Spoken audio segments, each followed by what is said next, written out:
This is Sonic Ventures, a podcast celebrating the concept album format with Robert Goebel and Joël Tibbetts. Sonic Ventures is an evolving series of discussions that explore concept albums from a variety of artists and genres. Our intent here is to have celebratory conversations of our personal experiences with selected works and the issues and themes surrounding concept albums. Sometimes, we will be treading familiar waters concerning music interpretation and creation.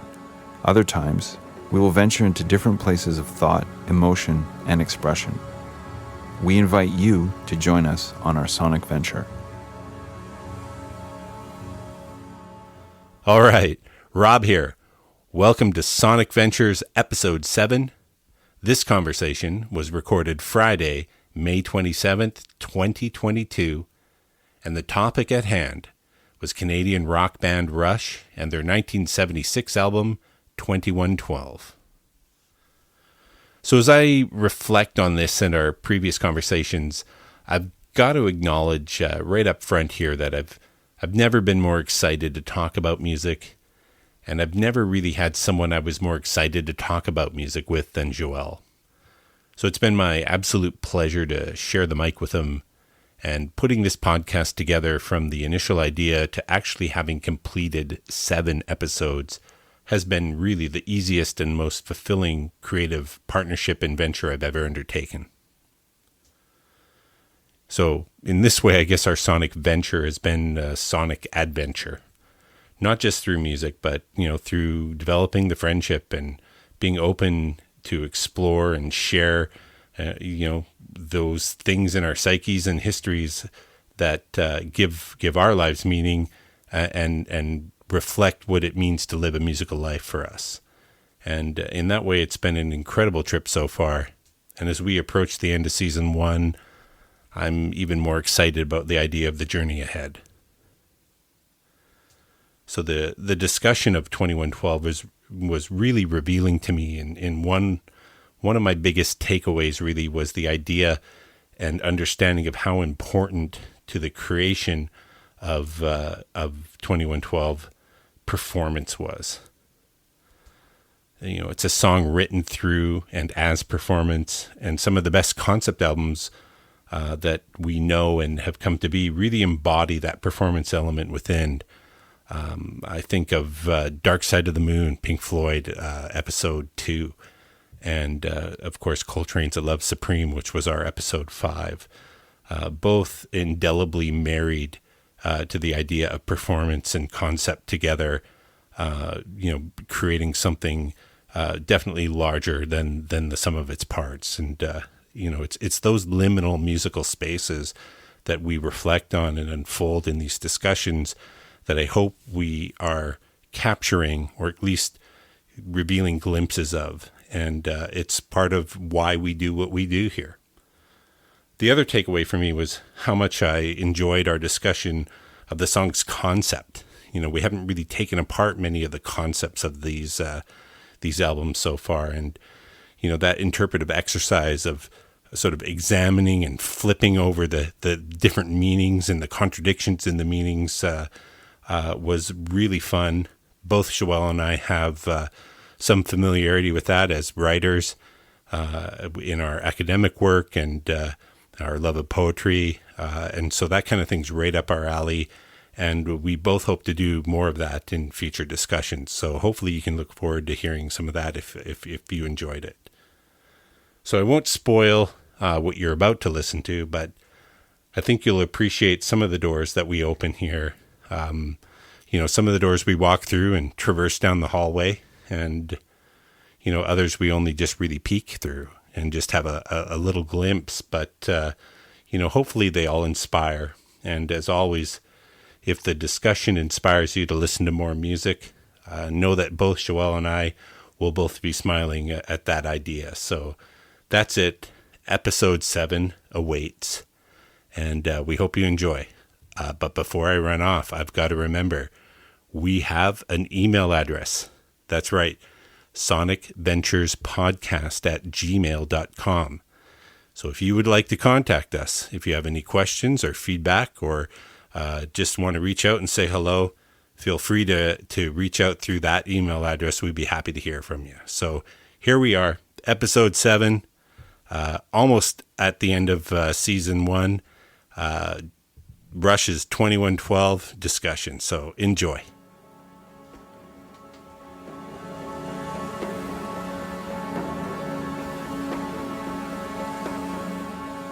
As we approached the first sort of recording date for this, there's the process that we both went through to sort of prep, which has mirrored some of our other processes. And then we had a delay and a pause, a time for reflection. And then we...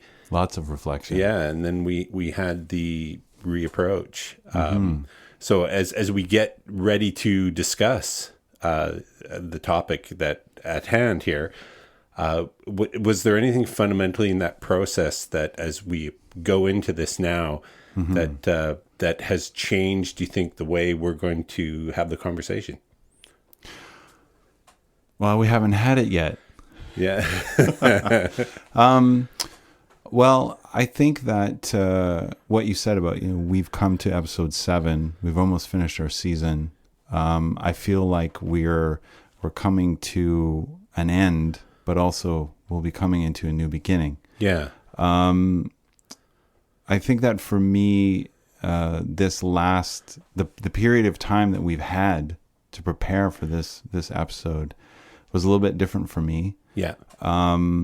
Specifically, actually, because of the last episode, my intro, I talked about how this process of doing these episodes with you is affecting or influencing some of my views or approaches to music creation and composition. And so there's still a bit of that headspace there. Yeah. There's a little bit of that question hanging around and sometimes popping up.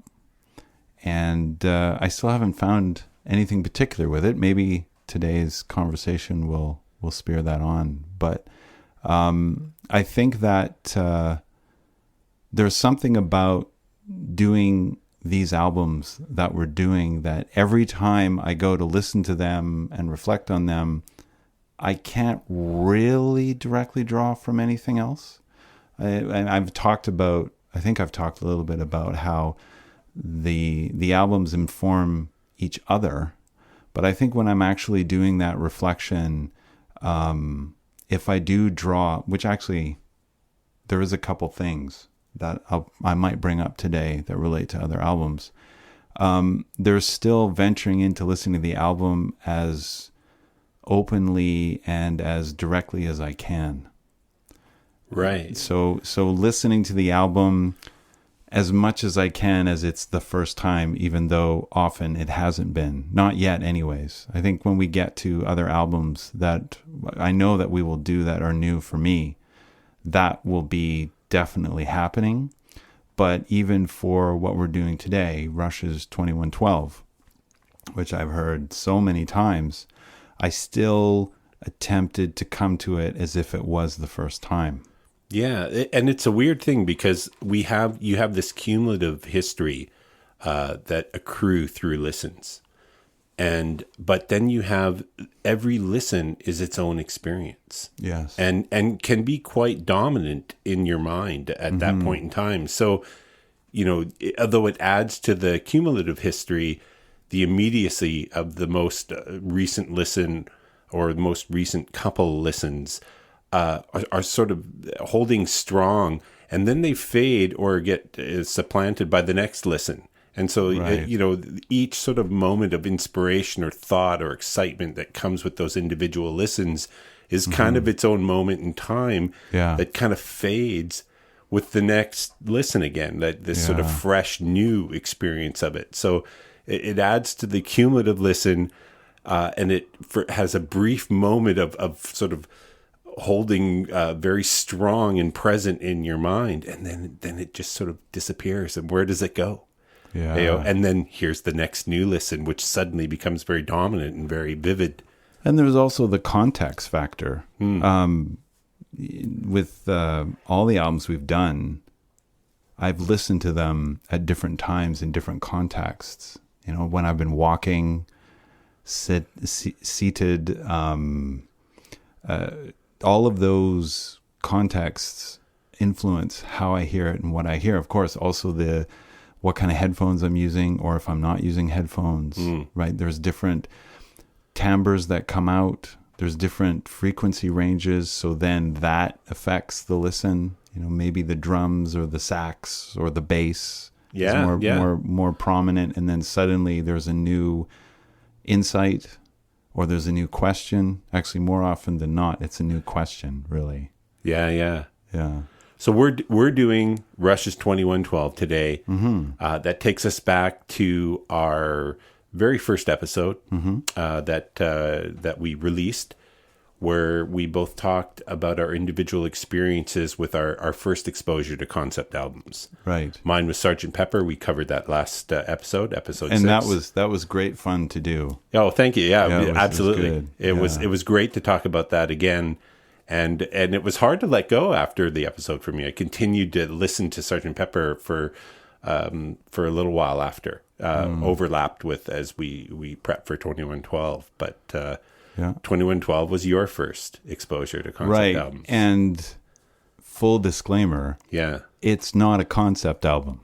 Is that for me? It's not a concept album. There's two sides, so it's an album. Yeah, but this was one of the things that I contemplated while I was listening to it. That question. What is it? Yeah. Or is it not? Well, it was more just facing the fact that I really think it isn't a concept album. Okay. Right? So the impetus for us to talk about 2112 is, like you said, it's about the awakening I had in my life towards concept albums. Right. So I refer to it as a suite, which is on the way to being a concept album in a sense. But I don't consider the album 2112 a concept album. Okay. I could bend it a little bit and say, because of where it is in the Rush canon and what was happening at the time, that could stimulate it to be the argument for a concept album, because Caress of Steel didn't do very well. Yeah. They felt the pressure of where they were career-wise. One of the interviews I saw with Lifeson, he was talking about it's the only time that he thought maybe Rush was done or maybe his music career was over, was because of what had happened with Caress of Steel. So while they were creating the album, they were on tour, and they were very earnest, at least, again, from the interviews I saw with Lifeson and Lee, that they wanted to go out. They wanted to go out as they were. So they were going to make the album they wanted to make, and they were creating the album while they were touring, and they wanted to make it something that they could really perform, which is another interesting piece to that. So I think you could make an argument for that as a concept album, but it's honestly, I think it's a little weak. Okay. So for me, I actually feel very grateful that we're giving this its time, because it kind of maybe breaks that fundamental description or definition of a concept album we've talked about a little bit. I mean, I know we are also exploring what is a concept album. Right. But maybe by the end of this, I'll change my mind. Maybe. It's always had an asterisk next to it. So 2112 with an asterisk. Yeah. And certainly there'll be Rush fans and just music fans that would debate or really feel compelled to definitively answer that question. Is it or isn't it being one thing? Mm-hmm. I think is there even a need to address that or have an answer with that question? Mm-hmm. And then the follow-up question, if it's not, what is it? Is there, is there an answer there either? But then we're just delving into the human issue of measuring anything. Right. And it becomes a semantic exactly. Argument back and forth. Yeah. And so I probably lean on the other side on it being a concept album. Okay. On the side of for the reasons that you mentioned, and which we may or may not discuss and may or may not get into a little bit, but that's not the most interesting element of the music to me. It's like you. It's a suite. It's a collection of songs that tell a story. Right. So we're talking about 2112. 2112. Which is the A side. The A side. But now is a track on streaming platforms. Yeah. Now that isn't that interesting? Eh? It is interesting. Yeah. Because with what we've talked about with the way people are listening to music now, I actually thought, wouldn't it be great if all concept albums were just a track then? And then you would have to go through it as it's laid out. Yeah. But then how much of it would get heard? That's the other question. Yeah, and I definitely played with that in my mind as I listened to it, because mostly I listened to it just through Apple Music, through streaming. Right. And I don't own the vinyl. I have my original cassette kicking around still somewhere.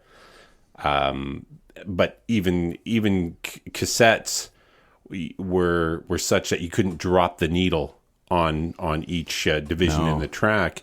Rewind, fast forward. Right. And if my recollection is in the CD programming, back in the day, you could they were indexed in the CD, so you could move forward through the index. That's right, they were. So it was, and I think in the development of CD and CD technology, they were still very much informed by the album. Yeah, even just as a side note, Tool's album Undertow had 69 tracks. Right. And the last track actually had the last track, but then there was, I don't know how many, 62 just empty tracks that would click by. So you're right. The CD was still holding to the album form. Right. And so, to do... because the back catalog of albums had to be accommodated and released on CD, right. And so that language of replicating that experience, but bettering it in terms of your immediate accessibility to those tracks was very much part of the CD experience. That seems to have completely disappeared from the streaming experience. Right. Which is also how I was listening to it. I don't have the album for 2112 in the tape. I wore it out long ago and don't have a cassette player at this time. So so it was very much unlike the other albums we've listened to. This was actually the first one where the big focus was one track. Yeah. So it changed the experience a little bit for me for that reason. Mm-hmm. Mm-hmm. Yeah. There were times definitely. It meant that every time I listened to it, I listened to the whole thing pretty much. Like, but the decision to listen to it was, do I have 20 minutes? Yeah. And of course I do. And so then, did you listen to the whole album? I did actually. Mm-hmm. Yeah. I listened to the whole album, a lot in the very beginning, and then a lot again in the end. So, the middle period of all my listens were really focused on 2112, the song. Yeah. And, but they were definitely bookended by my exploring the album idea and trying to see if my own experience of the album as a concept album grew from listening to the whole album. And I did the same thing. So I guess I could put another asterisk and say, those songs were written at the same time. So they inform each other, at least in the creative sense. And then, of course, in that end album product. Right. And actually that had me reflecting on the later Rush albums and just how, when you get to songs like well, Tom Sawyer, or you get to Natural Science, Cygnus X1, where you have this very interesting marriage of what you'd find on both sides of 2112. Like a song, but then a composition in a sweet form, or just how they would transition through different times, like rhythmic times and different feels, La Villa Strangiato. Yeah. So by listening to the whole album, it made me reflect on that period especially up until Moving Pictures, where it felt like they had touched upon something and then they just started to take it in other directions. Yeah. But then you could say, at least for me, I could say that 2112 is very much informed by what came before it. There's the same kind of format of there's a suite, but then there's these individual songs, individual tracks. But the thing about 2112 is it seems to rest as a very potent moment in the band's life. Yeah. And as I was listening to the album, I kept reflecting on what that was for me and why the album affected me the way it did. So I actually spent some time listening to earlier Rush and later Rush around it, right? I checked out the halo around 2112. And it was very interesting too, because of just knowing about even Neil Peart's journey as a drummer and how he studied with some people throughout his career, and his devotion to drumming as well as he could. Geddy Lee's relationship with gear, and the synths, Alex Lifeson's tone, all of those things. I really spent some time, just like I said, kind of around the halo of 2112, and just as you did, I started off by listening to the whole album, and then it was 2112, 2112, 2112, 2112, and then I listened to the whole album a few times. And then I was back to 2112, 2112. Yeah. Now, in our first episode, you spoke with this magical experience for you as a musician, as a music fan, and your discovery of 2112. And, I encourage everyone to go back and listen to that. But can you get back into that headspace and sort of give us a little bit of that again? I can, because I listened to it. Yeah. I listened to that moment. It was nothing I'd ever heard before. I won't go into too much detail because, like you said in the first episode, it's all there. Yeah. But it was being shown that it was possible to create music like this with a rock trio. So there was this experience of a marriage of a number of things I'd listened to, like orchestral music and jazz particularly, and there seemed to be a node or a nexus in that performance of some of those aesthetics coming together. And the other piece about it and that was in the performance of the music. Yeah. Which I have a lot more to say about today. Great. But the concept piece I was very, at that time I heard it, so I was about 15. I was very, very drawn to what I saw as being individual expression and the suppression of it. Yeah. But having this, I guess it was about 6 weeks of going back to the album and reconnecting with it. And I spent time with that concept angle more than I ever have. It really shifted for me.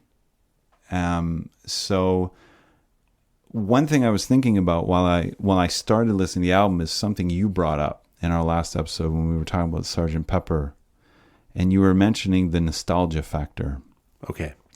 And how the moment I started listening to 2112, I wanted to stay cognizant of what you've just asked me to characterize a little bit, and also where I am now. And it was great because the first visceral reaction I had to listening to it with those intentions and the intention of doing this podcast, it was very emotional. Like, I had no words for it. Mm-hmm. And in fact, as I related in that first episode, the place that I heard the album for the first time and would try to recreate it many times is 2.5 blocks away from here. And it's on my walk through my daily life. And the first day that I listened to the album, the first morning, I left the front door, put the album on, and I got to where that house used to be. There's a new house there, right? That house was torn down, and a bigger one was put there. And I just stood there for a little while and listened to the album. And I can't really say why I did that.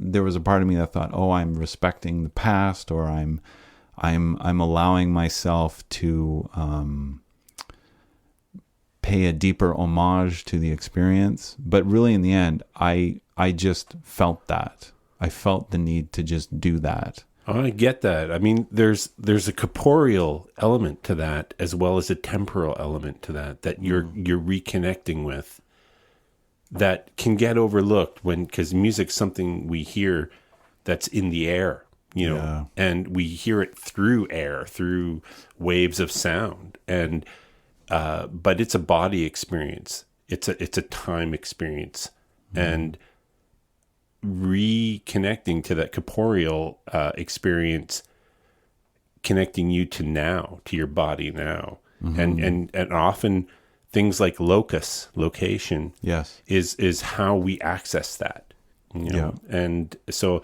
I very much understand that, Well, and I would just add, without getting into too much depth about it, I feel that there's a number of incorporeal things that are a part of our existence. Mm-hmm. So when I did that, I was also open to that. But in the end, the experience was, it was left in a mystery place. Yeah, nice. Yeah. And then on from there was just, it feels as good as it did then. The charge, the energy of it. Yeah. And I think that this time listening to it was really about letting that in. Letting that happen. Allowing for it. Allowing to happen. But what the beautiful part about it this time is that I wasn't chasing after anything because of it, right? I wasn't trying to get anywhere. I was just with the music as it was happening. Right. Because back in the day, it was a benchmark. It was a milestone to hit. Right. I need to be in a band, or I need to be playing music like this in front of people, or I need to do this, I need to do that. Whereas now it was, no, this is just great. I'm just listening to it and I'm allowing it in, and it's alive with me. Yeah, it's like the starting gun fired from the finish line back then, because it starts the race, but you're running towards it at the same time. Yeah. Whereas now, it's just it's the experience in the now, which is with no pursuit, right, and no goal other than just taking it in, and that's and that goes back to what we just talked about, this sort of idea of the listens that are part of the his history, the accumulated history of your listens, and the immediacy of each subsequent listen, like each that you get in the moment, and how accessible and big those can be, that they overshadow our past, and it can be as big when you think about your own personal mythology with where this sits in your musical life. That's a huge thing. Right. And I can imagine that some of your listens easily overshadowed that, in the moment. How do you? What I'm not sure what you mean by overshadow. Well, I just mean in terms of its magnitude. That had sort of a magnitude of immediacy that was not in the shadow of the past. Okay. Yeah. So I guess undershadow, not being undershadowed. I find that use of that word overshadow with what we're talking about. It's a bit clumsy, right? No, it's not so much it was clumsy. If anything, it was just that there's maybe one way I'd put it is a letting go, but the kind of letting go where it's like the stages of a seed becoming a flower, right? Like they're all pertinent, but none of them can really be concerned about the other. Otherwise, it's not being what it is in the moment. So yes, I get what you're saying. And it's such a great feeling to not be weighed down with being 15. Yeah. Yeah. Like to just really be at ease with where I am and how I am musically, emotionally, intellectually, physically, and to enjoy what's happening without trying to do anything with it. Right. Just let it take over. Let it course through me and let it take me where it takes me. So, where has it been taking you? Where? Yeah. Well, that's 2112. Just to finish off on what you said there, Sure. and connect it back to what my concern about the nostalgia of Sgt. Pepper had to do with sort of looking back at myself, at that, and not wanting, sometimes looking back at your past self involves there's a shame that right. Oh, and can happen. Yeah, and I was concerned initially as I started to listen to Sgt. Pepper that I would be dealing with that, and I was really pleased not to have had to deal. Like quickly pushed it aside, and I was able to sort of be unabashedly in the moment of Sgt. Pepper and say, this is awesome, without shame. So similarly, with 2112, 2112 has a place and time for me similar to yours as a young Canadian musician that plays guitar and bass and Rush as a band. It's very hard to you're walking with that history in the moment. Right. When you hear 2112 and when you first hear it open up, there's almost a little like a little wry smile and a little side glance, because you're already anticipating a couple big moments.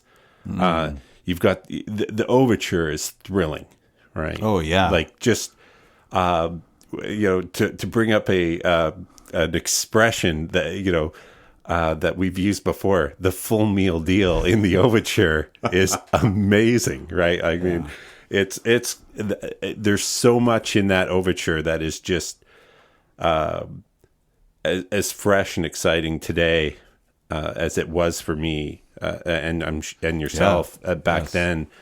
And for me, there was always a moment when I played Rush, when I played 2112 for people, where with Temples of Syrinx, Geddy's voice on when he comes in wailing, "We are the priests," is often the make or break moment for people with Geddy. Like in terms of that vocal thing that people love or run screaming to the hills, and it's almost like a challenge, if you want to hear Geddy in that moment where you have to face the voice, right? It's that wailing, "We are the priests," that is the moment that you look to see how someone reacts to that. As to so it's I always had that anticipation. If you're in a room with people and 2112's playing, you're getting up to that moment. That's where it happened. That's where you would see you know, and so even now today, I anticipate that moment because I love it. I love that his commitment to that vocal, and his, you know, embrace of that persona, is in commitment to it, within the theme of the song, is epic.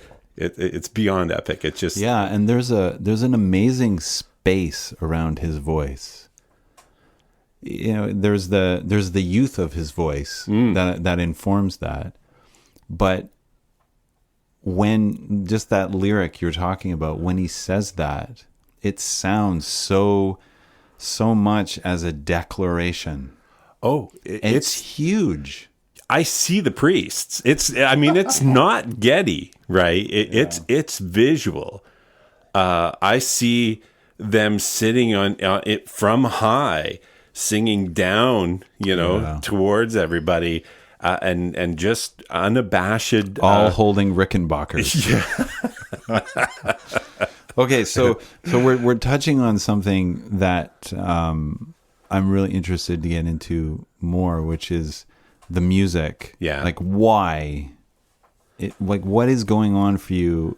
And you've talked about Getty's vocal and that opening, but can you say more about what is it about the performance and the music itself that has this potency that has not just affected us the way it has? I mean, when you talk to especially Rush fans who are musicians, 2112 is the thing that comes up. I have yet to talk to a musician who loves Rush, and that isn't what we talk about. Yeah.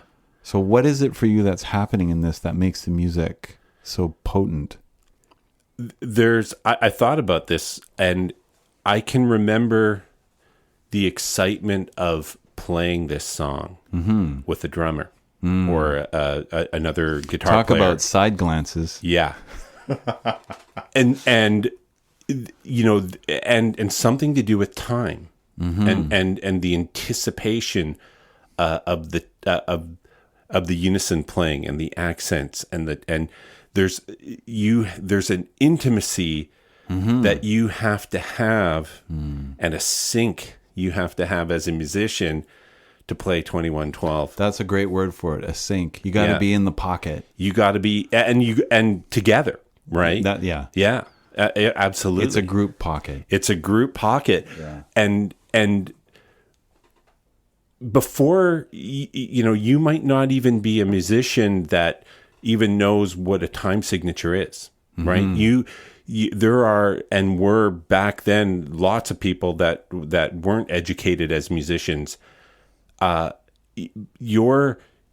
knowing what to play there and the timing of what to play there was pure feel and pure like raw musical. If the word comes to me, I'll bring it up. But it's sort of like this organic, raw acumen to time somehow that was unspoken. So it was sort of telepathically felt, and not counted.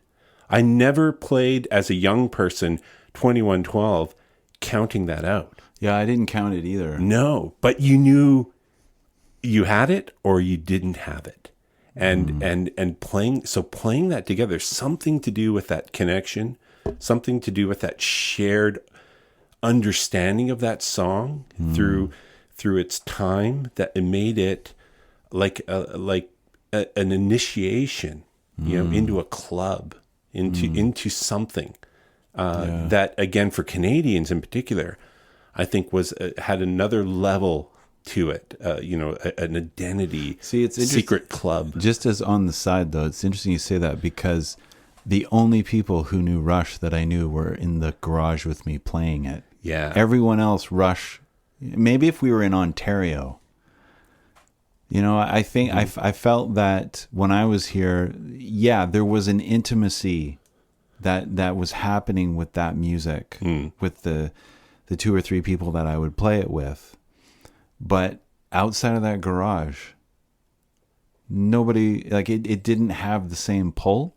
And granted, I probably didn't know enough of the right people, because there's certainly lots of Rush fans out here in Vancouver. But it's just interesting what you said about that, because I feel that it was also a very intimate experience. Well, playing it. It wasn't.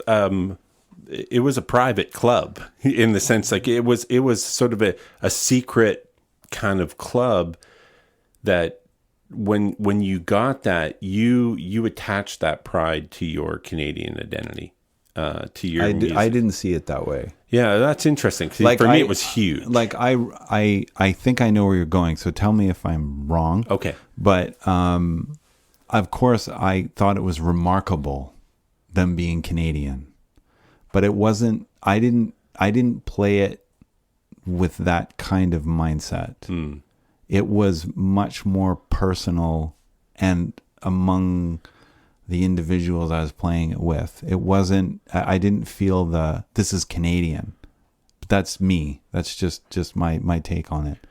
Yeah, I think for me, I felt a little more bonded to the identity of the band as something to do with us. Something. Okay. To, Yeah, and it's interesting you saying this, because I actually had a huge epiphany while listening to this album about the very thing you're talking about, and it relates to the concept in the album, but we haven't quite got there.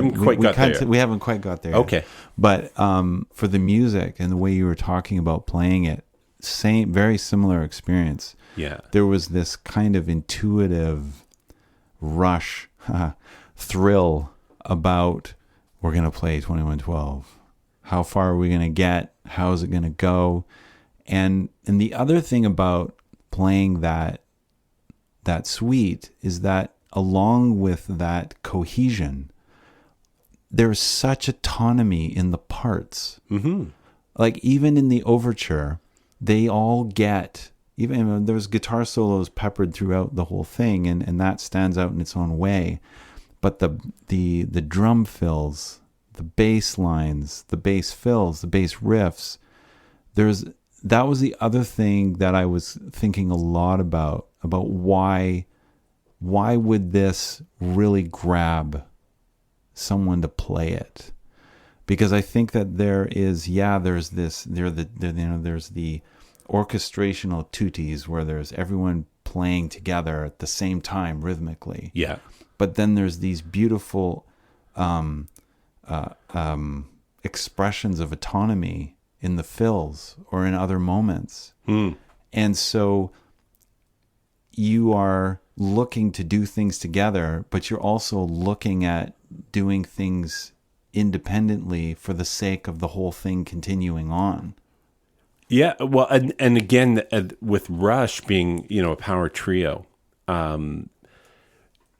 Rush, when you're a Rush fan or you're playing Rush music, you're thinking of it in orchestrally as three individual things, and although there's overdubs, there, those. It mirrors the sort of some of the, we'll call it the construct behind the theme of the album, but the individual and then the cohesion, and that the sound gets bigger, ironically, not when they're playing together, but when they're playing sort of in counterpoint, or they're playing individual parts that are very unique to what they're playing individually, but that you're hearing in this weird kind of polyphony as you listen, that just make the whole thing even bigger than it is. And there's something very exciting because the individuals are fully on display as individuals, but the music as a thing unto itself becomes bigger and huger. And so you have this sort of almost dialectic comparison between the ensemble and the individual, and where the whole becomes greater than the sum of the parts in a very obvious way there. Yeah. So and then you breaking it down in your mind as three guys playing makes it even more kind of magical, because you step behind the bass or you step behind the guitar or the drums, you can be one of those three guys. You're that much closer to that big thing. Yeah. And you can participate with the band as a musician, whether you're playing alone, by mastering one of those parts. You know, you become part of the band. Right. But it's an interesting sort of moment to sort of see that individual ensemble dialectic, and just to understand how powerful the marvel of these singular parts that are simultaneously happening individually across all these instruments, that actually make the ensemble part, like the band itself, or the song, even bigger than it is. I just find that something that was really, really exciting. As a kid. Well, I think that you were talking before about the overture and how it just hooks you. Yeah. And how it starts off with the most conventional interval in Western music, right? Dun dun, right? It does that. But I think the other piece that is happening here is something that we talked about with the Love Supreme, when we were talking about John Coltrane, Love Supreme, and that there's things coming through that music that isn't what it is. And I mentioned before about where they were when they were with Caress of Steel, and I feel that the music, along with the concept, relates to what I've learned about that history of where they were. And so if you're invested in something and you allow that awareness of that investment to go beyond you, people will get it. Right. When I used to play this unsuccessfully, to be honest, I couldn't figure all of it out, because that was a time when it wasn't only about being able to play something, but you also usually had to figure out most of it on your own. Yeah. So there was two basic skills that were needed: your ear and your physical ability to play the instrument. But one of the things that always was with me when we were playing it is that because of the visceral expression I felt coming from the album, like you were saying about you're a part of the band. Yeah. I'm so close to it just because I'm trying to play it, because there's this feeling that I get from that suite about, I don't want to say urgency, but significance. Right. It's significant that we do this. It's significant that we manifest this. It comes through. And there's the act of listening to this is not dissimilar to the act of playing this, because I listen to music almost in participating in the music I'm listening to. So like, especially in 2112, you know, I'm, as a listener, dun dun dun dun dun dun, I'm like playing without playing. Did you ever have a delay pedal for that? No, I did what every other Canadian 14-year-old did, and you go dun dun, and then you just dun, dun, dun, dun, very lightly. And you're learning about dynamics on the electric guitar. How many pieces of music for electric guitar at that time would you know? Yeah, well, that would teach you dynamics. Well, we didn't even know there was a thing called the delay pedal when we first heard that. So you know, we're just kids trying to you're just sound like just trying to get there.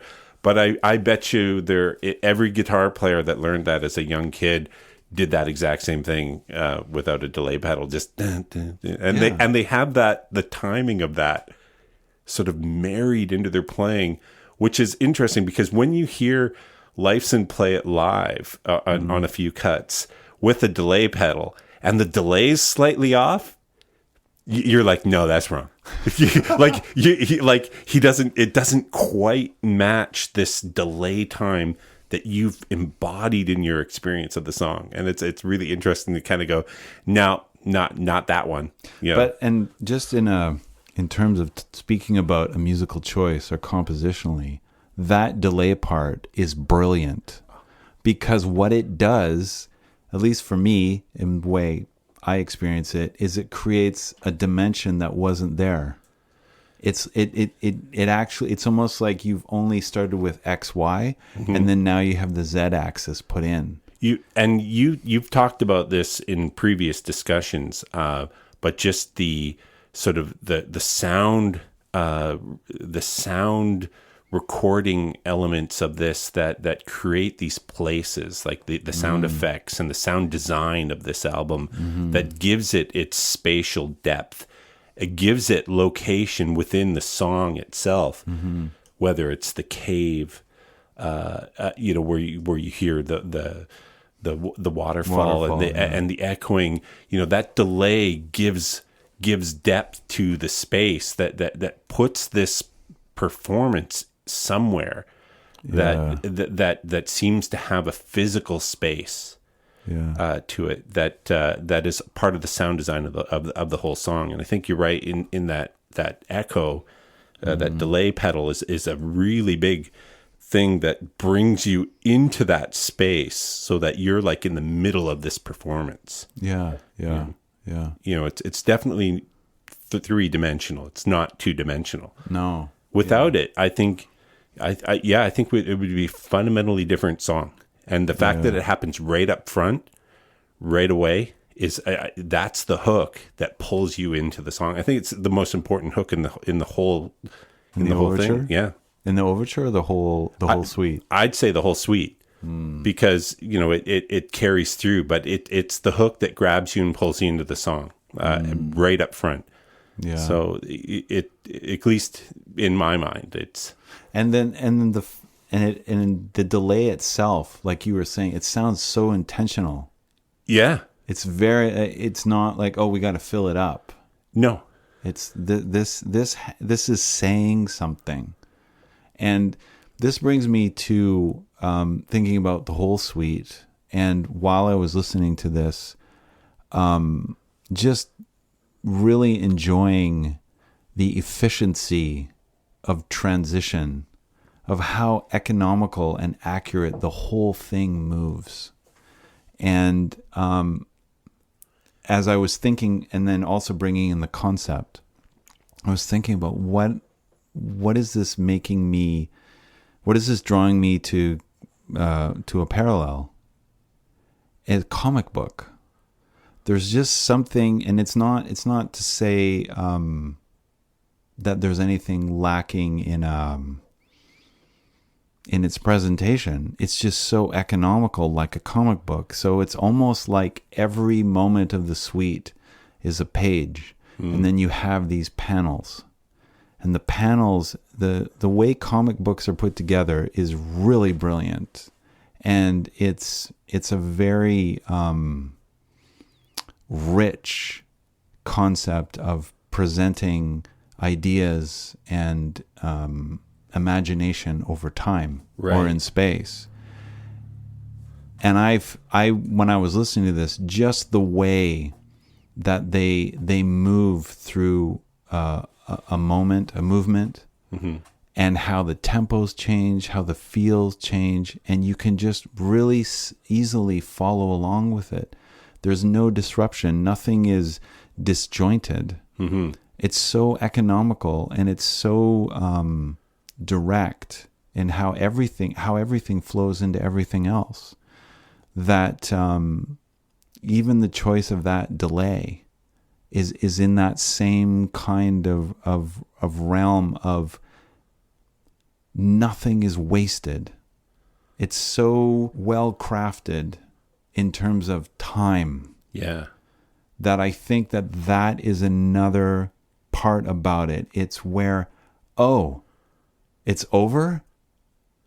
how much time has gone by? What has happened? Oh, I have to listen to that again. Yeah. That was one of the things that came back to me when I was revisiting this, was that when I first heard this, I was just taken.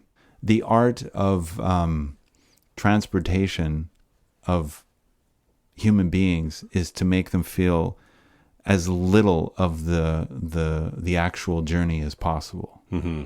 Right? You get on a plane, you get on a bus, you get on a boat. The idea is that to travel in ease and comfort. This is such an easy journey. If you can get through Getty singing "We Are the Priests." Yeah, if you can get beyond that, the caterwaul of as some people might describe it, but the economy of the compositions and the parts, and of course the lyric, they forego exposition, right? And often in songs, the length of a song and the construct of the song is actually to facilitate exposition. So songs become these long sort of narrative exposition sort of moments and so you're right to mention the sort of the intentional economy, which allows the lyric and the music both to function more poetically, right? Yeah. And so not just comic booky, but not everyone will get the comic book, that comic books are poetic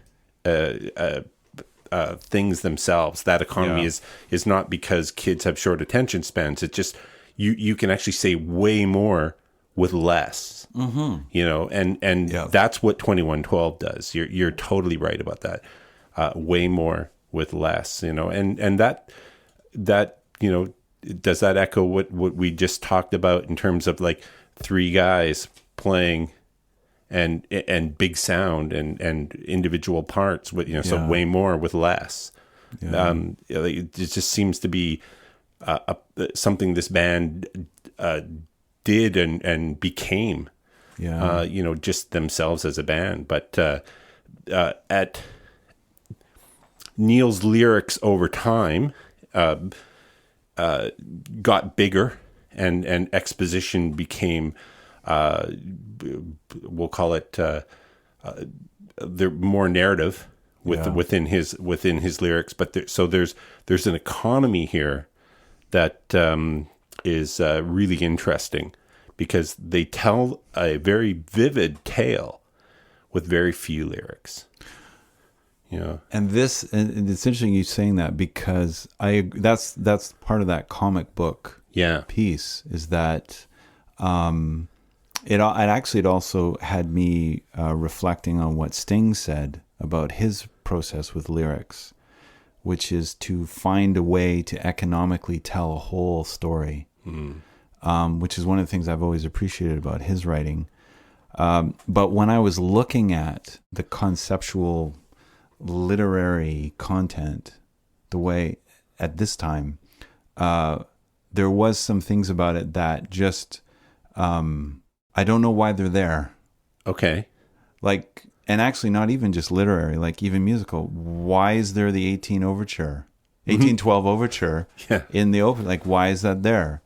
And so anyways, getting into the concept, I actually looked for that. I wanted to get Pert's take on it. Yeah.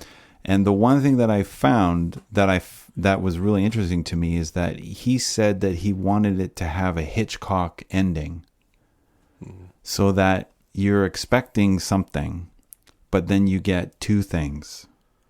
And so he was talking about how the protagonist at the end, spoiler alert, hold on. He goes into a depression. He feels there's no point of going on, and he ends his life. And then the ones who are saying we have assumed control are not the priests. Right. It's the elder race that has come back. Right. And when I was a kid, I didn't get that. That was not what that's not what I took from that. It was more like an end of a Cronenberg film than a Hitchcock film, right? There was some of Cronenberg's films where it was so dark. Mm-hmm. But at that age, I was all into that, right? So I didn't take the time to really invest myself at that time with the lyrics and the concept. I think you can be forgiven a little bit because the poetic nature of the lyric and the narrative that's in here does leave lots of room for ambiguity once you get beyond sort of, we'll call it a literal narrative analysis that, you know, that would draw you to that conclusion that, interesting you say Hitchcock. You could have also said Twilight Zone ending. Because which is one of the tracks, which on the is B-side. That's like I'm building the blocks to tie in a narrative for it's a concept album. But I'm sorry, I'll always have a trump card for that. Something for nothing. I've got my own pocket trump card for that one to just dismiss it. It's nothing, gone.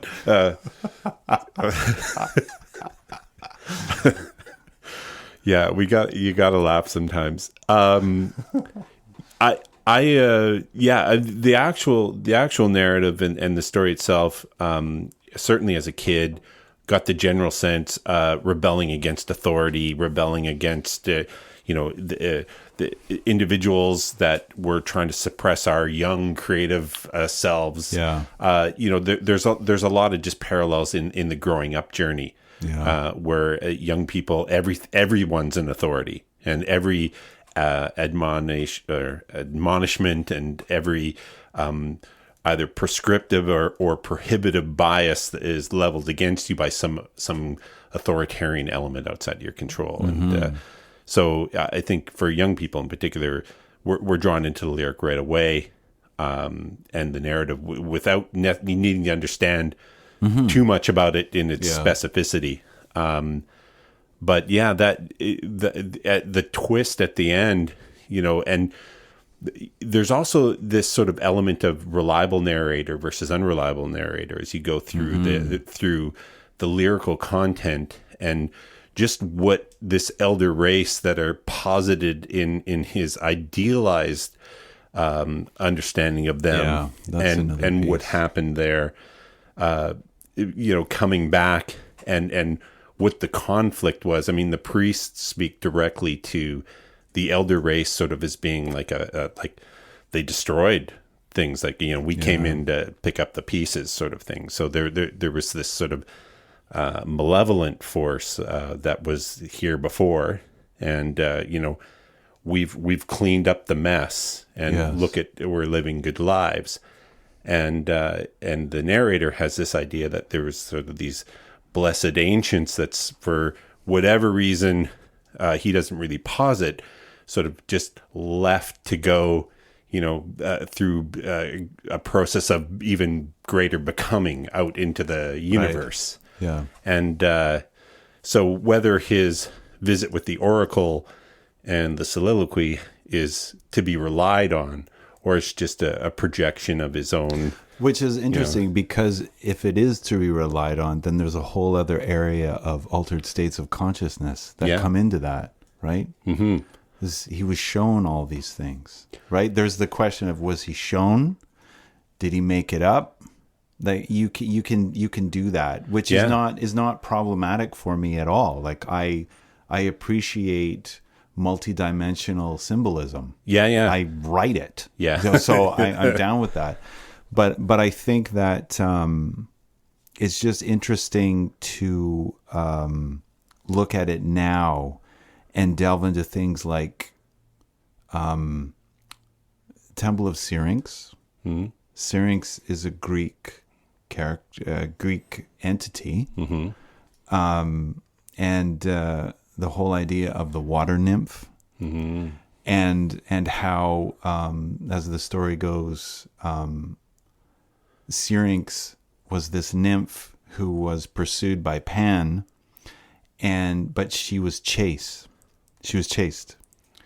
And so the nymphs helped her out by turning her into reeds, hollow reeds, which Pan cut away and turned into a pan flute. Yeah.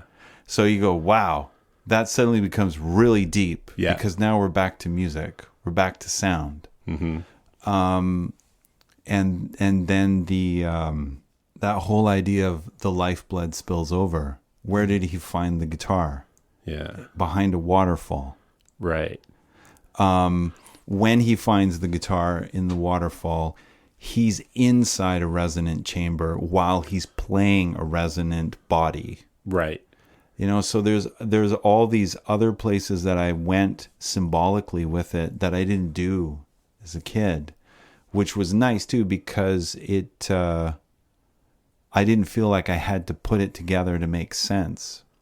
But I found these other areas of depth that, honestly, I would love to have talked to Pert about it. Mm. You know, why Syrinx and why the cave and all these little details. So I felt that the part about the concept not working for me, or some of the conceptual elements, just like you said, is that there's those open-ended bits to them. Yeah, and they can be 180 from each other. They can be completely very much so flipped. You know, so it's really as simple as it is. You know, you can have a lot of fun breaking it down and twisting all these. Yeah, all like these the elements. meek shall inherit the earth. Why is there a biblical reference there? Like what I did when I was a kid is like, oh, it's that authority piece where and where I was with certain types of religion at the time, I would have made I made certain associations with that. Yeah. But now I even wonder, like you're saying, there could be a 180 about it. Yeah. Well, I wondered at the time, because it was the meek shall inherit the earth was part of the overture, right? The end of the overture. Yeah. I looked at the overture sort of as overtures often are, as sort of like the summary of the whole suite. So Right. so I looked at the meek shall inherit the earth along with we've assumed control. Exactly. And equated those two and tried to sort of equate those. At first I wasn't sure because Getty's singing that, we'll call it in the creative voice as opposed to the authoritative voice. The meek shall inherit the earth, contrasts, like we'll call it the authority as not being the meek, right? Right. And that the meek are just maybe the weak versus the meek. Those not in authority will have their day. Yeah. But it's also confused because meek is anything but individualism. So the meek shall inherit the earth almost is like a controlling passage to suppress people, right? Delivered at the end of the overture. So that, so who's actually saying that? And is this, how are we supposed to receive this message? And you talked about individualism. And this is the other thing about the concept, the conceptual elements to this that was interesting for me, is I don't actually think this is about individualism. Mm-hmm. Okay. What I get out of it is that if I look at what happens to the protagonist, and I spoke about the cave and the guitar and being in a resonant chamber like that. Yeah. I don't know if you've ever done this, but if you've played an acoustic instrument in a highly reverberant space, it's breathtaking how it floats around you and goes inside you. And so when I think about how there's priests and then there's the elders, the idea of the elders, and how the priests make it very pointed that this is from another time. He didn't go into that cave and build the guitar. No. It was there. Yeah. So for me, what comes through conceptually is what comes through musically, is what we were talking about before, is that there is the band, and then there's the autonomy within the band. Mm-hmm. When he finds the guitar, his joy is not reserved only for himself.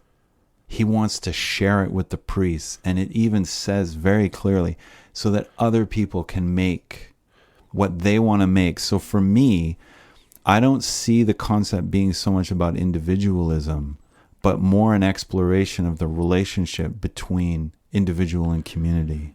I would agree with that, although, and I would take that a couple steps in a couple different directions. I'd first acknowledge that in the lyric, though, he's also himself. Listen to my music. Mm-hmm. Listen to my music. See what my music can do. Like, my music's important.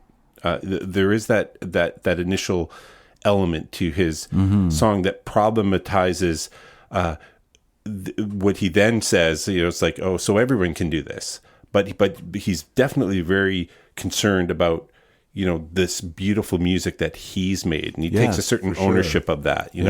And it's not to be altruistic with it. At first, it's, this is mine. Look what I've done. Look what I made here, to himself. That's why I'd say it's an exploration. Yeah. So because it's a part of flipping the narrative and sort of teasing it in both directions. Yeah.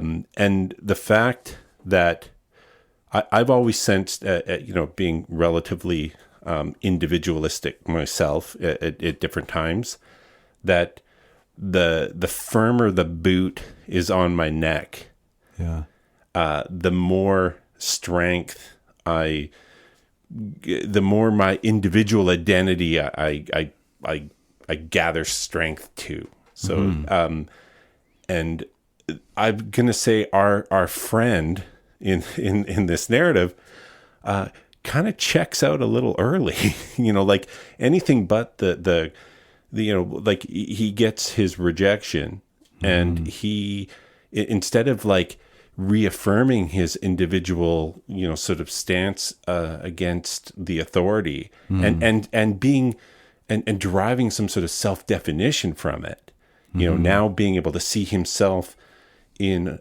opposition to authority, which would buoy his existence and give him his new kind of meaning. He just says there's no point. So why would he get there though after being shown?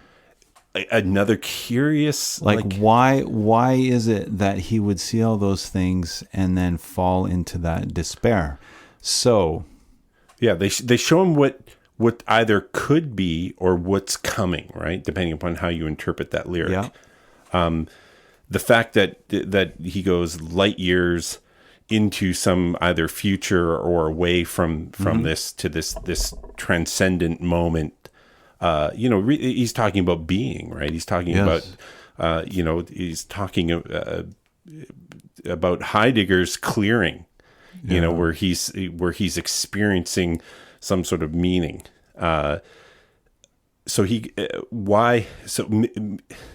Having seen that and experienced that, why doesn't he carry back the affirmation of that when he comes back? And then that's the piece about, we don't know this character enough. Yeah. And then at the same time, I would also say we don't know the priests well enough. Right. Because there is an individual in the priests, and his name is Father Brown. That's true. So, but we know that from the paratext, right? That's right. Right. Not the actual lyrics. No, it's not in the lyrics. Right. But so that's why I would say it's an exploration, because just as he found the guitar in the cave, when he presents it to Father Brown is also being given a moment, whether he knows it or not, to look at this. So they invite him into the circle to make a presentation. That's right. So, but Father Brown is still an individual. He still gets to make choices. Yeah, he's named. Yeah, so he's named. And that's, again, why I consider it to be an exploration of the relationship between individual and community. Right. Or group, or however you want to put it, because whether that was intentional or not, I don't know. What I found, granted, I only did so much reading into other people's views, and even of Pert's and Lifeson's and Lee's, is that there was a very strong banner for individualism. Yeah. But I'm also of the mindset that there's a lot of words that we use to signify things we still don't understand. And so when I listen to the music, this is the other piece that happened for me that I mentioned before, that was an insight for me. And I'll connect it to what we've talked about. Sure. Here I am, 15 years old. I hear 2112 in my friend's kitchen. And I have all these, after hearing that, I have all these new benchmarks and all these new aspirations. But the thing that I didn't clue into in the earlier years of my life, as not only a musician or a composer, but as a person, was that I wasn't hearing a band. I was hearing a very distinct relationship between three people. They were together for over 40 years. How many bands do this? Yeah. So when they got together, like so many other bands, when they talk about, when they're interviewed and how did you make this? How did you do this? I can't tell you how many times there's an admission that I don't know. It just happened. So the relationship between the three of them, without me having clear access to the details of it, I believe that's what's partially coming through the music, and that's what I wanted. Right. And I couldn't find it. I could find a drummer. Right. I could find a bass player. But I couldn't find, to put it in a rather simplistic way, I couldn't find my Lee. I couldn't find my Pert. And so when I listen to the performance, that too is that exploration of individual and group. And that is, but what's coming through there is the three of them. Yeah. I don't know them. So you and I both watched the recent interview we saw on Strombo with Lee and Lifeson. Yeah, yeah. And how wonderful an interview that was. It was for me. It was an amazing interview. And one thing I found from a number of people talking about Rush, and these are people who are not musicians and non-musicians, the word vulnerability came up many times. Rush is vulnerable. And I think that one of the things about, that's my insight, was that it's not just that I want to play music. It's not just that I like music. It's also that when I play music with other people, there's another person that shows up. There's another being. In counseling and psychology, if a psychologist or a counselor is helping a couple, depending on the form, they often discuss how there's both people in the relationship and then there's another person. It's the relationship. Yeah. So in a way, Rush isn't a trio, it's a quartet. And so going back to what I was saying about this concept that's in there, and the ambiguities we're talking about individual and group and community, I think that there's that exploration of what is it to be an individual? What is it to be a part of a group? Right. Well, I think that's super important, because we've said it before in different conversations, and I even said it earlier, where the whole is greater than the sum of its parts. Like if you look at that philosophically, it's a neat idea. 1 + 1 + 1 = 4, right? Versus 1 + 1 + 1 = 3. And that problematizes the, we'll call it the putting the individual on the pedestal and seeing him as like the most important element. Like there's something, the individual is the individual, right? But if the individual coupled with another individual creates something that is, individual plus something magic equals, this thing, then the individual isn't the most important part, right? You don't get Rush, right? If you just have Peart, or you just have Leifson or Lee, right? But when they're together, the three individuals, there's a triumvirate there. There's a trinity that creates something else. Yes. And we have in mysticism, this is an easy idea for us to embrace. There's always this sort of other element that exists there that's beyond the individual, that's beyond just a collection or an addition. Right. But in your real life experience, sometimes it's hard to embrace that. It's hard to, we do get very focused on ourselves as selfishly as individuals. Yes. So in one element, the narrative that seems to suggest to the child who's struggling to be an individual that this is a story of authority versus the individual. Perhaps it's not at all. Well, and I think, like a lot of stories, the story is very old and has been going on for a long time. It's just how it's ornamented is different. And I remember for me, quite a while ago, I heard the idea that a person isn't put into the world, they come out of it. Blew my mind. That was one of those moments where I did more than question individualism. And I think that all the experiences I've had playing music, because this is largely what we're talking about, but I could talk about conversations, like we have our conversations. Yeah. Speak with anybody else. I always view it as I'm in the process of experiencing and manifesting and relating with another organism. They've got people say conversations have a life of their own. When you play music with people, no matter who they are, there's this other presence. At least, it's a very simplistic way to put it.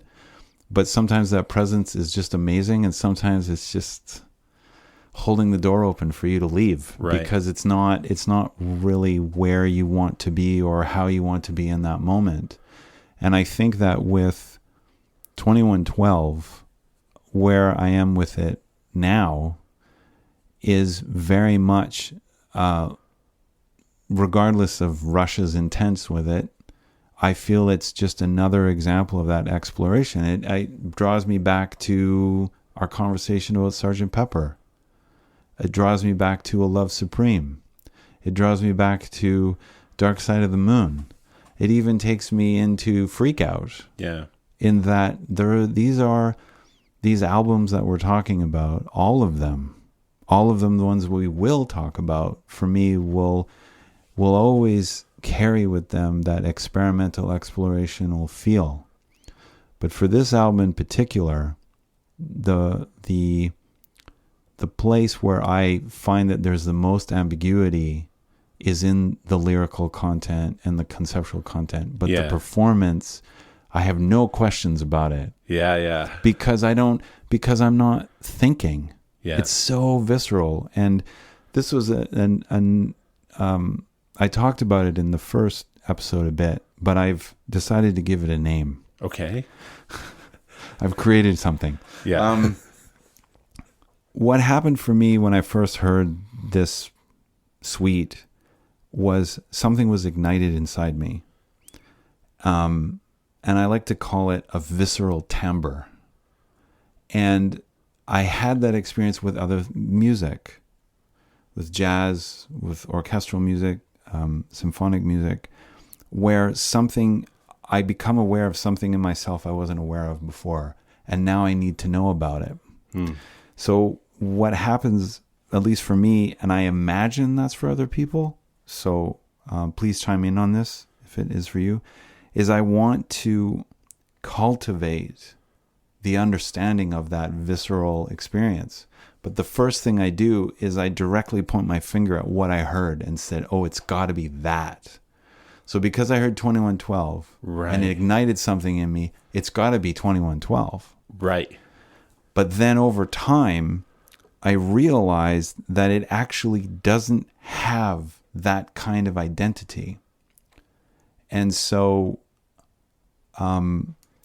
that whole idea of cultivating that visceral timbre is like its own form of,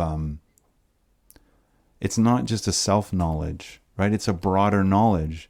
Because if I hear 2112 and it makes me spark up, and I think that that's what 2112 is, I'm identifying with something outside of myself to characterize something inside of myself. Which I would equate to the parallel between, or the exploration of individual and community, right? Inside, outside. And so just to relate it to another conversation we had, a love supreme, it's compelling me to engage with the transcendent. But when I was that age, even though I was already interested in philosophy and mysticism, I didn't get it that way. Because whatever my fears, my anxieties, my desires, my dreams, my fantasies, I couldn't go there. So perhaps in a way, that's what happened to the protagonist, is he over-identified with something outside of himself instead of cultivating what that showed him inside himself, which could be related to age, could be related to the culture that he's in, the society he's in, doesn't have the tools for that. But then again, if you think about the oracle, maybe that was something within himself saying, wait a minute, it's again, it depends on how you spin the narrative. But the thing that I mentioned about that visceral timbre was very distinct, like I mentioned before with Rush, right? That guitar, that trio sounding like an orchestra, and just the propulsion of that music. Right. So there's something magical in that performance with that band at that moment in time, pardon me, that is transcendent in some way, that touches on you or accesses or triggers the feeling of something in you that recognizes that, and it becomes something that you seek to understand and seek to continue to get or to be. Yes. And at first you think, the magic must be in the stone, right?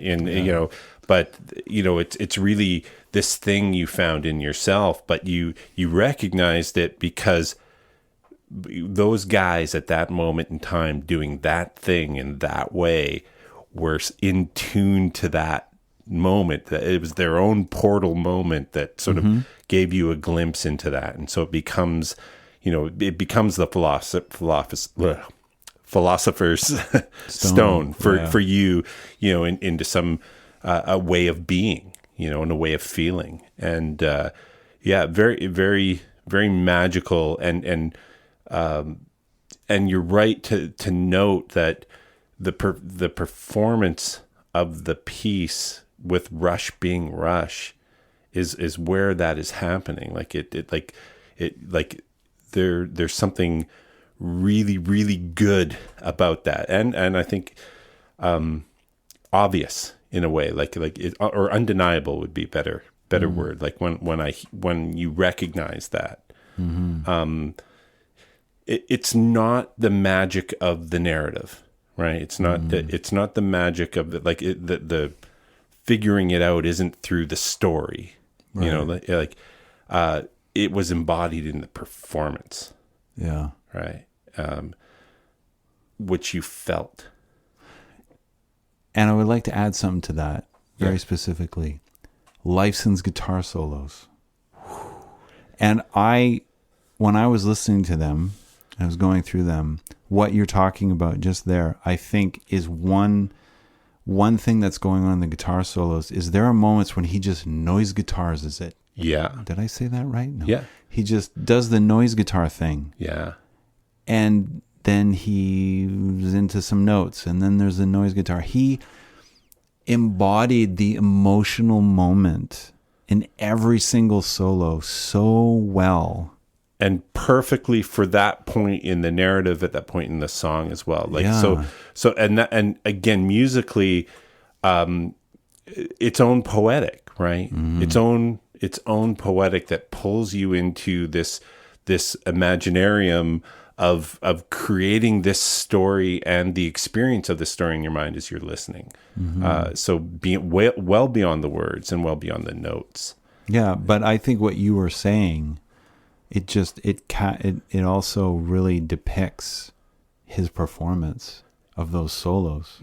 And how tuned into his own emotional vulnerability and willingness to express that and to unveil himself in those moments. And just a little bit of an addition to that is that Alex Lifeson was one of the only guitar players that really was a guitar player that I looked to who was about the context. You know, if you asked me to play something like Eddie Van Halen, I would know what that is. If you asked me to play something like Randy Rhoads, if you asked me to play something like Steve Vai, I know what that is. But if you ask me to play like Alex Lifeson, I'm like, well, you got to call Geddy Lee and Neil Peart right now, because he stood out for me of all the guitar players as being of the band that he was in, more so than any other.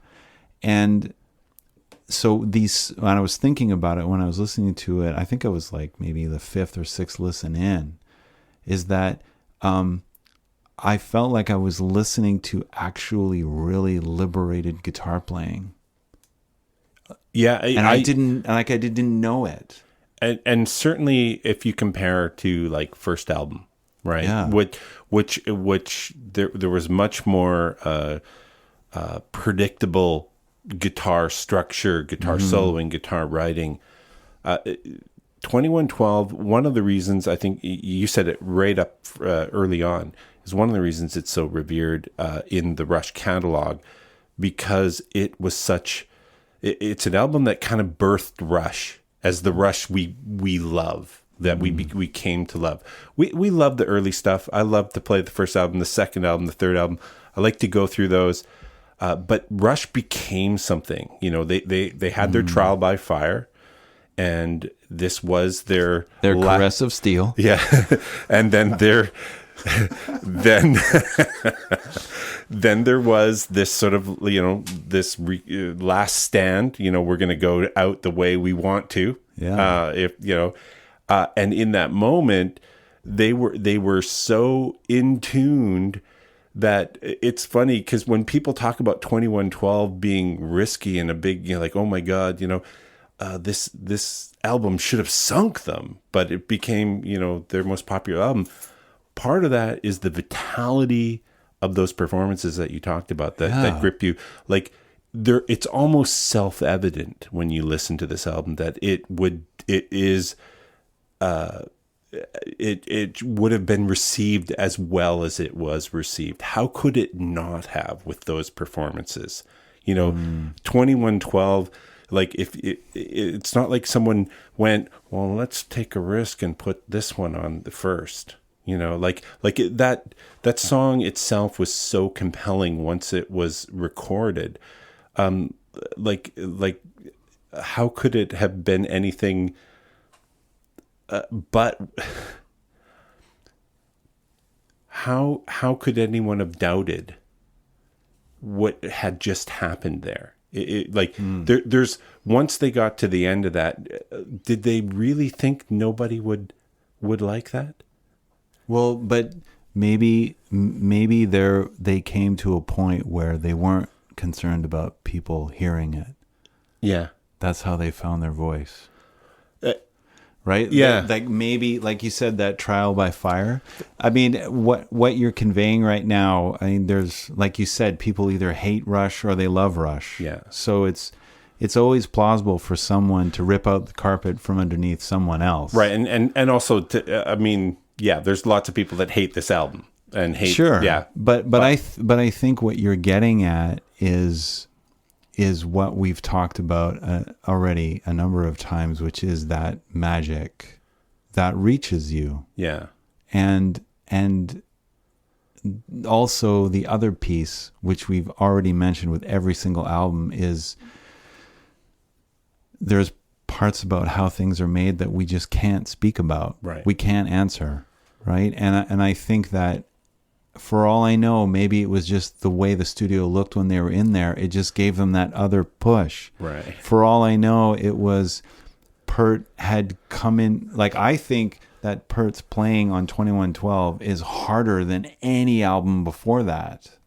Maybe that was the thing. Maybe just, maybe it was the way they mic'd the bass amp and it just changed things a little bit. There's just a point where you can try and calculate so many dimensions. Yeah, it like something synthesized in these guys that congealed and coalesced, and then the Rush that we then became and grew to bigger heights. From this was born of this moment. And that's not to say that there weren't rough edges here. There's some rough edges and things to criticize in the album or to sort of wince at a little bit. But something was born in this moment, and became the Rush, set Rush on the path for that we all grew to love and know. Through even greater heights than this. And I think that I will continue to listen to 2112 and be equally moved by the performance. And I think that I will, especially after our conversation, because I've never had a conversation about 2112 like this, so I'm very grateful for it. I will be rolling around the concepts happily without worrying about landing anywhere. The album in its entirety definitely has a new resonance for me, but I still don't think it's a concept album. Well, that's and that's fair enough. This has been a good conversation for sure, and we've hovered around areas that both in terms of form and content, that speak to other kinds of conversations that we could be having, about these albums. We could get into more detail and riff on just the conceptual elements or the narrative elements. Yeah. We could get really nerdy on the musical elements and break those down and talk about specific things to do with playing them, or composing them, and there's lots of very fertile ground for us that we could go into, that often these conversations that we have inspire us to want to do. And yes. I think that's a great thing to sort of, for anyone that might be listening, is as we've come through what we call our first season here. We have one more episode after this that we'll be recording as officially part of our season 1. Yep. That we have ideas. We want there to be a season 2, and we want season 2 to have more than season 1 did. And we've already started opening doors and creating little pathways of possibility to the kinds of discussions and things that we might want to bring into a season 2. And that kind of thing that we've touched on here is some of that. Yeah. So there's definitely more to come, and these conversations that we've had have been very stimulating and a lot of fun, and very inspiring in terms of just future thoughts and other conversations. So I'm very grateful for the opportunity to have done this and to be continuing to do this with you. Yeah. And I'm super excited about how we can sort of tighten some of the focus and create a little bit more diversity in also what we're doing with it, and follow some sort of tangents deeper and more focused as we start from these sort of broader general conversations. We got all these little doors that kind of open up that we sort of peek in, but we kind of leave propped open a little bit, but unexplored. So I definitely look forward to the future of Sonic Ventures me as well. And I think this is, sort of a good area to sort of tie this up with. A great place to do that. But I'm very much looking forward to that. Me as well. Joël, thank you. Thank you, Rob. All right. Good times.